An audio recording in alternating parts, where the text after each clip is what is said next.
Ah, Bom, então como é que foi? Você tava junto lá, né, com o Bussunda quando isso aconteceu. tava, Cara, tava. como é que foi? Cara, foi lá na Copa de 2006, né? Eu estava na Alemanha, aí teve um dia que eu não sou um cara assim espiritualizado, mas teve um dia que não estava um dia legal. Foi um dia que deu muita confusão, a gente teve muito quebra-pau com o diretor estava muito tenso, o Zé que era nosso amigo, mas estava num momento que a gente tinha feito um longa-metragem, então o longa estava montando no Brasil, então ele ficou dividido, então ele estava meio estressado, e a gravação foi muito ruim no clima, mas o Bussunda não participou disso porque ele saiu logo na primeira cena. Ele vazou na primeira cena, só gravou a primeira cena e foi embora. Aí uma coisa foi ficando meio mala. Quando eu fui o segundo a ser liberado, quando eu fui, estava na hora do almoço, estava rodando para o Munique, encontrei com ele. Aí ele até falou, pô, tinha tido um jogo da Argentina contra a Sérvia. Ele ficou falando pô, que a Argentina estava jogando pra caramba. Ele falou, pô, me indicou um lugar para comer. Só que quando eu cheguei lá, eu vi as pessoas comendo uns pratos imensos, pô, eu não consegui comer isso sozinho. Aí comi uma besteira qualquer. Fui voltei pro hotel Aham. e saí para correr. Aí saí para correr, vi uns campinhos bonitinhos demais, uns campinhos, não sei É. o que. Eu falei, pô, podia bater uma peladinha. Aí quando eu voltei pro hotel, encontrei um camarada que era mais jovem da equipe.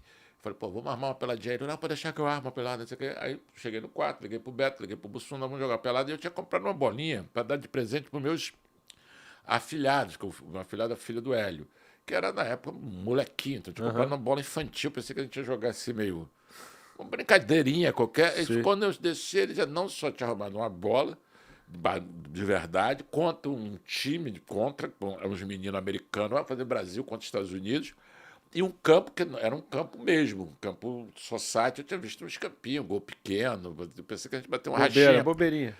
Mas, né, eu já tinha corrido, né? Tinha vindo da corrida, tinha corrido 40 minutos. Aí beleza, mas eu tava bem, não sei o quê. Começamos, eu estava bem, só que os caras tinham 20 e poucos anos, numa velocidade do cacete.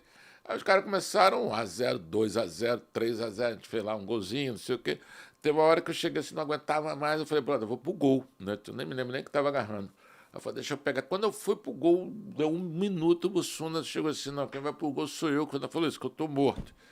E aí eu falei, beleza. Aí quando ele tava no gol, assim, eu fiquei lá, back parado ali na frente também. Os caras meteram mais um, aí o Bolsonaro falou, ah, não, chega. Beleza. Voltamos pro hotel. Aí eu fui na frente andando, quando chegou esse menino que arrumou a pelada, falou assim, pô, você não tá passando muito bem não, não sei o que. Ele veio pegar uma água para ele beber e o Bolsonaro, quando eu cheguei assim, aí tá legal, passei a mão aqui na, ele estava gelado. Eu falei, não, não, que eu joguei a água gelada na cabeça, não sei o que, beleza. Subiu pro quarto dele e eu fiquei lá. Aí teve um quebra-pau, um outro. Até, eu fiz uma série, né? Pro Globoplay, chamado Meu Amigo Bussunda. Sim. Aí conta essa história por várias pessoas que participaram, estavam lá. E aí eu fiquei, ele subiu pro quarto dele, eu, beleza, subi, tomei meu banho, não sei o quê. Um pouco antes de dormir, eram umas 11 da noite, por aí, que lá estava anoitecendo tarde, né, no verão, Isso. e a gente acabou pelada, era, sei lá, umas 8 e pouco, um negócio desse aí, e aí a gente chegou, eram umas 11, eu falei para ele, e aí, melhorou, tá tudo bem? E aí ele falou assim, se me deixarem dormir, vai ficar. Aí que depois eu soube de tudo que tinha eu ligado, o produtor ligado, a produtora ligada, a mulher dele ligado. Então ele tinha recebido alguns telefonemas. E aí ainda falou assim, meio, deixa em paz, não sei o quê. Dormi, ele acordou, eu estava dormindo, não tinha a menor ideia que isso estava acontecendo. Umas 6 e pouco da manhã, tinha um nosso diretor de fotografia que acordava cedo, estava tomando café. Ele veio, ele achou que o Bolsonaro estava meio assim, devagar e muito pálido. Aí ele falou, pô, que o Bolsonaro tá bem? Ele falou, não, pô, dormi mal pra caramba, comi muito. Acho que eu joguei pra lá, passei mal, fiquei com náusea, entendeu? Com muita náusea, muito incômodo. Aí não tava legal. Ele falou, pô, tu não quer ir pro médico? Não, não vou pro médico. Não, vou chamar médico à toa, não quero perder Copa do Mundo por causa de babaquice. Já, Puxa. já tinha tido um incidente antes que teve um membro da equipe que teve uma questão médica, não sei o quê, bababá. E aí, de surpresa, e aí eu fiz uma preleção a pedido do produtor para falar, pô, se alguém tivesse algum problema, qualquer comunicasse o mais urgente possível, porque a gente não podia perder mais uma pessoa da equipe, porque esse cara, como ninguém sabia, nem ele sabia que estava com uma coisa grave, que foi uma infecção de uma ferida Caralho, e que deu febre, e não sei o que. Ele ficou que perigo, hospitalizado. cara. Que perigo. Aí foi tenso, porque ele ficou hospitalizado uns 2 dias, a gente perdeu ele, aí a equipe lá mínima, né? Então foi, e também ficou até ter uma notícia que estava tudo bem com ele, que as primeiras horas tinha risco de amputar braço, caramba, eu falei, caramba. Foi aquele negócio tenso, e aí o Bussunda ficou, quando eu falei que. Ele falou, pô, cara, você acha que eu vou perder a Copa do Mundo porque teve um machucadinho, teve não sei o que, outra coisa? Ele falou assim, olha, eu vou logo dizendo aí, ó, se eu tiver alguma coisa eu vou esconder sim, não sei o que. Caralho. Eu ainda falei isso uns 10 dias antes. Eu falei assim, eu vou dizer uma coisa aí, eu falei, eu avisei, estou com a consciência tranquila, um abraço, pronto. E filmou. Morreu, aí acabou esse assunto ali. E quando ele desceu, ele, segundo o testemunho, né, do nosso diretor de fotografia, ele falou exatamente isso. Vai chamar médico por nenhuma que eu não vou perder Copa do Mundo por causa de babaquice. Aí quando ele voltou, a mesma assim, o cara achou que ele estava muito assim, né, ligou para a produtora, falou, o Bolsonaro está bem. Ela desceu, foi na recepção, que ela falava alemão, e o recepcionista falou, olha, por coincidência, tinha uma equipe de uma médica com 2 paramédicos, dormiu lá num hotel meio de estrada, e tinha uma ambulância lá, não sei o quê, Caralho. lá no estacionamento.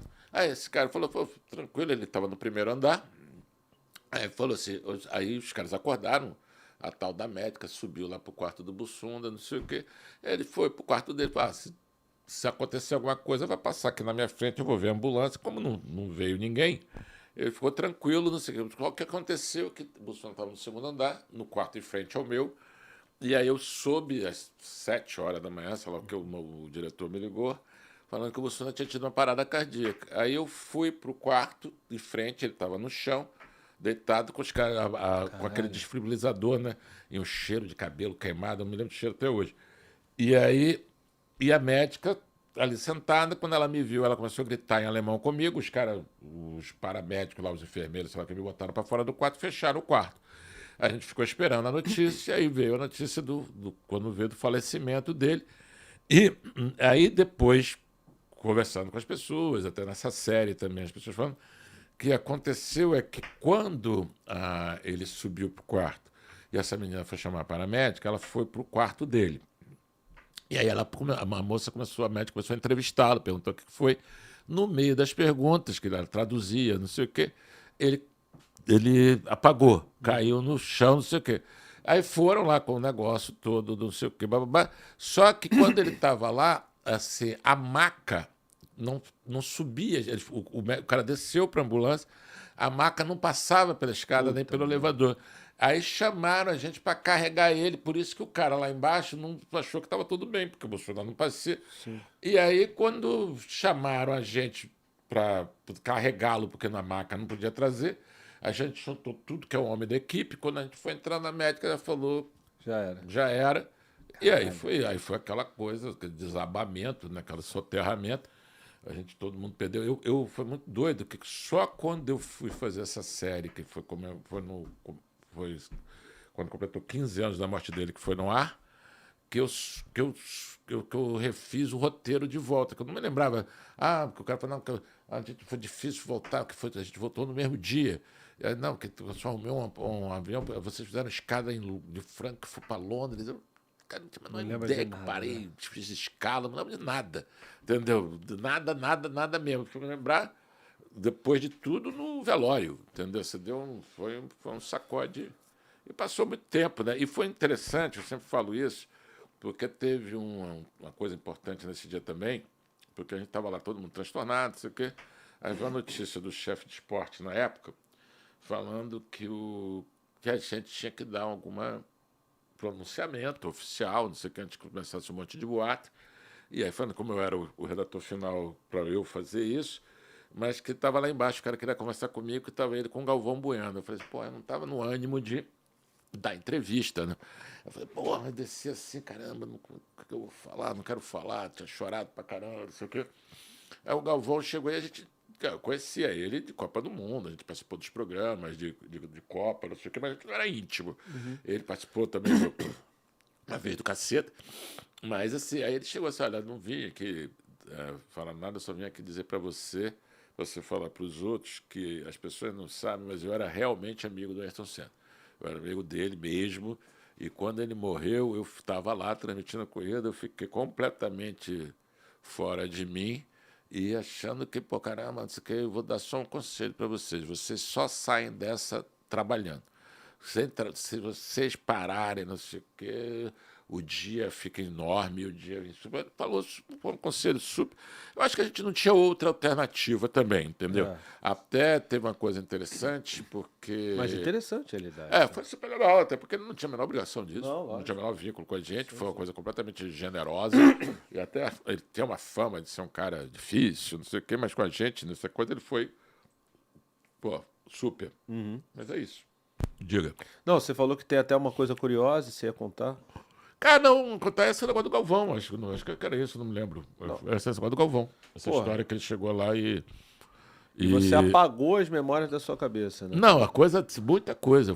Hoje, menos, porque é isso, como eu fiz essa série, meu amigo Bussunda, são 5 episódios, eu chamei a filha dele, a Júlia, para dirigir um episódio comigo, porque ela fez cinema, não sei o quê.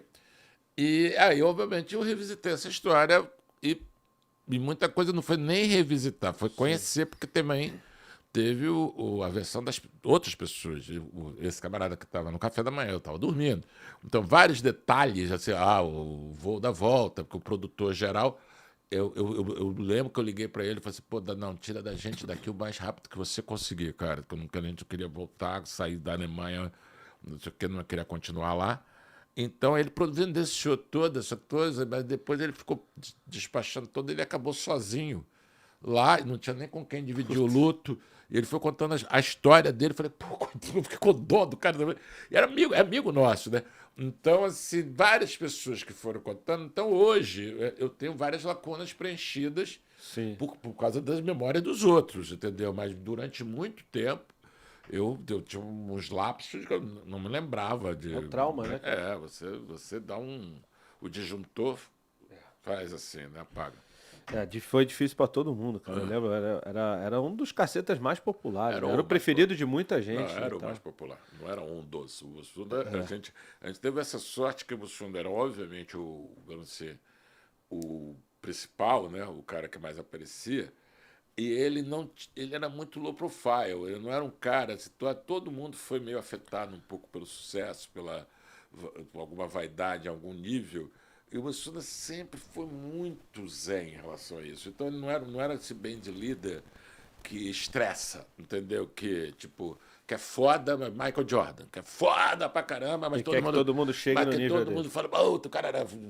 Não, o Bussunda sempre foi um cara muito fácil desse tipo da presença dele. Tanto que a gente tinha uma organização de cada um tomar conta de alguma. Eu tomava conta da televisão, das relações com a Globo, o Beto dos livros, a galera da internet, o Bussunda cuidava que a gente tinha, na época do programa semanal, a gente fazia um revezamento depois de um tempo, assim, um quarto, quinto mês, saía cada semana, a gente deixava pré-gravado para ter um descanso no meio do ano, um revezamento para manter o gás. E o Bussunda que organizava essa escala. Então, eu era o ministro da televisão, as relações com a Globo, ele era o ministro do ócio e lazer. Então, excelente papel para ele. Todas essas coisas a gente levava o Bussunda, não sei o que. Até licença paternidade de nego, ele tinha, não, porque não podia sair 2 ao mesmo tempo. A gente chamava uma organização por isso. Então, quem queria, olha, eu quero sair na semana tal, porque eu vou para não sei aonde, para não sei o que, tá. Então, essa semana já vai sair fulano. E na época, como o computador, planilha, não era tão acessível papel, assim. Né? Aí ele organizava direito, a parte da folga ele era bom nisso. Porra. Ganhe muito dinheiro no YouTube seguindo esse conselho. Veja só, olha, a gente fez o curso do Peter Jordan no YouTube Sem Aparecer. Para quem não sabe, o Peter é um dos maiores YouTubers do Brasil e do mundo, tem mais de 14 milhões de inscritos. E ele vai ajudar você a ganhar dinheiro de verdade no YouTube ou em qualquer outra rede social. Como? É o seguinte, esse curso, o YouTube Sem Aparecer, quando a gente fez, o nosso canal tinha 40 mil inscritos e hoje estamos chegando a 360 mil inscritos. Então, o link está aqui embaixo. Eu recomendo para vocês. Vocês têm 7 dias para pedir o dinheiro de volta. Eu recomendo, a gente usou, foi muito bom pra gente, vai ser bom para vocês também, tá bom? Então se você quer ganhar dinheiro com a internet, YouTube sem aparecer, eu recomendo.